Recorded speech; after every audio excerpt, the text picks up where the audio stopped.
आज का दिन देश की जेब और भविष्य दोनों के लिए ही बेहद अहम है और इस वक्त हम मौजूद है बीजेपी कार्यालय में। तो आइए प्रवक्ता से हम जान लेते हैं कि इनका क्या कहना है। सर, इस बार आप बजट से आपकी क्या उम्मीद है?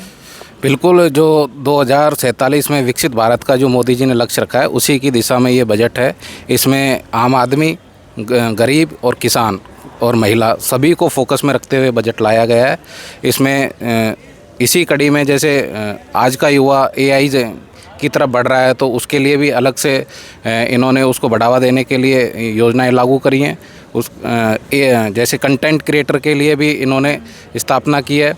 उसके अलावा 7 corridors rail high speed corridors की घोषणा की है। उसके अलावा 200 औद्योगिक कॉरिडोर की भी दोबारा से शुरू करने का वो किया है। और जहाँ 5 लाख की आबादी शहरों में है वहाँ पे हर एक शहर को 5,000 करोड़ रुपए तक का शहरी विकास कॉरिडोर के लिए प्रावधान किया है। कुल मिला के हम देख सकते हैं कि यह जो बजट है देश की इंफ्रास्ट्रक्चर को लेके, ख़ास तौर से किसानों को लेकर भी यह है, क्योंकि ये इसमें पशुधन को बढ़ावा देने के लिए प्रावधान किया है, मत्स्य पालकों के लिए किया है, पशुधन से बीमारियों से निपटने के लिए उनकी चिकित्सकों को और कॉलेजों की संख्या में बढ़ोतरी के इसमें प्रावधान किया गया है। कुल मिला के जो दिव्यांगजन और छोटे किसान हैं उनकी आय में किस तरीके से वृद्धि हो सकती है उसके लिए योजनाएं लागू की गई। सर्वांगीण विकास आम पब्लिक का हो, इंफ्रास्ट्रक्चर का हो, उसी दिशा में ये बजट पेश किया गया। तो आपको क्या लगता है बिजली और जो दवाइयाँ हैं उनको लेकर भी कोई आम जनता को राहत मिलेगी? नहीं, बिल्कुल, बहुत सारी दवाइयाँ इसमें सस्ती की है। खासतौर से कैंसर जैसी 17 दवाइयों को इसमें सस्ता किया गया है। और भी जैसे सीएनजी है उसको सस्ता किया गया है। युवा जो विदेश में पढ़ते हैं उसमें भी जो टैक्स लगता था उसको कम किया गया है। तो कुल मिला के इसमें महंगाई करने जैसा तो इसमें इस बजट में कुछ है ही नहीं सिवाय रियायत के। तो पीएम किसान निधि में आपको क्या लगता है कि कोई योजना की मतलब कोई आगे वृद्धि की जाएगी इसमें?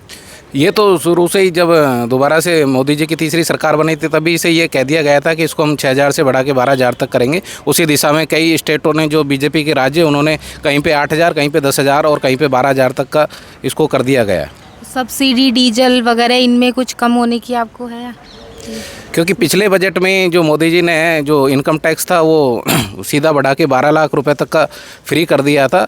तो ये मोदी जी का शुरू से ही और बीजेपी का शुरू से ये रहा कि कभी भी चुनाव को देख के बजट नहीं लाई है, हमेशा देश की अर्थव्यवस्था को देखते हुए बजट लाया गया। ठीक है, तो जैसा कि आपने देखा है बजट एक सुझाव, एक मौका है।